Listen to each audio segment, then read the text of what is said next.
خالد، ده انا قريت الفجر النهارده ان في قرار ايقاف لنادي الزمالك تاني النهارده 11 هو ال 11 ابراهيم 10 ده ال 11 ما كانوا 10 ال 11 هو في سباق مع الزمن.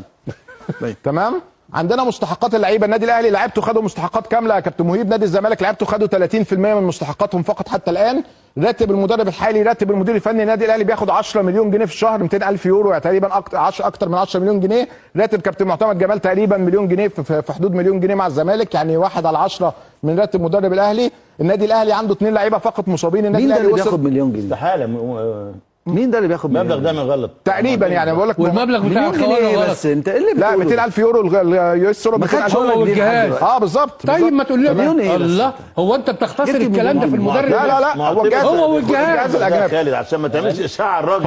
هو والجهاز برضه، انا بتكلم هو والجهاز، يعني بقت هو والجهاز دلوقتي. لا هم هي خدوا حاجه يا ابني اصلا لسه. ما هو حاطط ليسرب، ده لسه هو على باب الله الراجل ما قال بيكسب 10 بس. مليون للمدرب بتاع ما النادي هو الاهلي. ما هو يسرب هو والجهاز الاجنبي 10 مليون جنيه 200,000 يورو، والناحيه الثانيه جهاز الزمالك برضه مليون جنيه. كمل.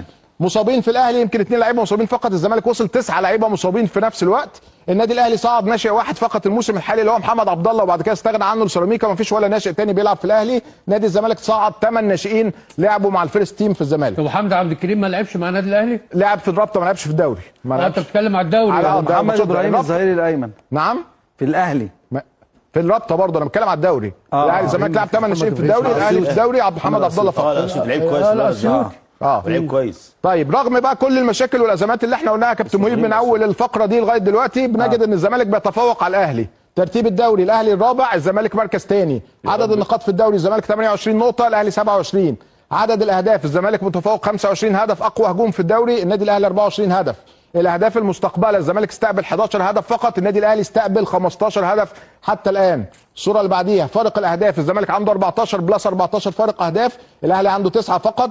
هداف الفريق الزمالك عنده عضيه الدباغ 7، الاهلي تريزيجيه 6. الموقف في كاس مصر الزمالك تاهل لدور ال 16، الاهلي خرج من دور ال 32 امام فريق المصريه للاتصالات.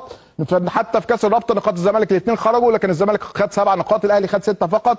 فرغم كل المشاكل والازمات اللي بيمر بيها نادي الزمالك، ورغم كل الاستقرار والهدوء في النادي الاهلي، كل ده يا حبيبي يتغير طبعا يوم وليل. ايوه لا ده انا هقول له على حاجه. كل ده يتغير، ما فيش سبب. لحظه واحده في ثوابت. الاسبوع اللي فات لصالح الزمالك يعني. بتكلم عن الله اعلم. الاسبوع اللي فات لما كان الاهلي راكب الزمالك ببونت، انت ليه الزملكاوي قال لك ده بونت. بس يا كوكي، انا بقول لك ده بونت برضه يا كوكي استنى. نعم. هو انتوا ليه اجزمتوا ان هو هيتغير في يوم وليله؟ لا، ممكن يتغير للزمالك او يثبت للزمالك. لا، ويمكن لا، يتغير معلش. لبيراميدز. ايه ممكن يتغير لبيراميدز. الزمالك هيكمل بالظبط. يعني ممكن الزمالك يكمل. اصل انت قلت لا، ما يتغير وسكت. ما ما اقصدش. تغيرش عادي. مش هو امبارح برضه مش قال دي نفس نتيجة الكلام نهائية. ده. ممكن يتغير للزمالك، ممكن يتغير لبيراميدز، امبارح ممكن برضه يتغير انت قلت نفس لسيراميكا. الكلام ده بيتغير في ماتش. ايوه خلاص.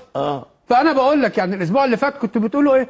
ده فرق بونت بين الاهلي والزمالك. أيوة. طب ما دلوقتي فرق بونت بين الزمالك والاهلي. ما حدش قال حاجه. ايوه. احنا ما قلناش لا حاجه. عشان انت فرحان. انا فرحان من ايه؟ ايوه فرحان. لا ابدا خالص. كمل يا خالد. انا مبسوط بالوضع اللي فيه الزمالك. على فكره معلش يا والحمد خالد. لله النتائج كويسه. لا معلش. برغم المشاكل اللي احنا بنعيشها. لحظه.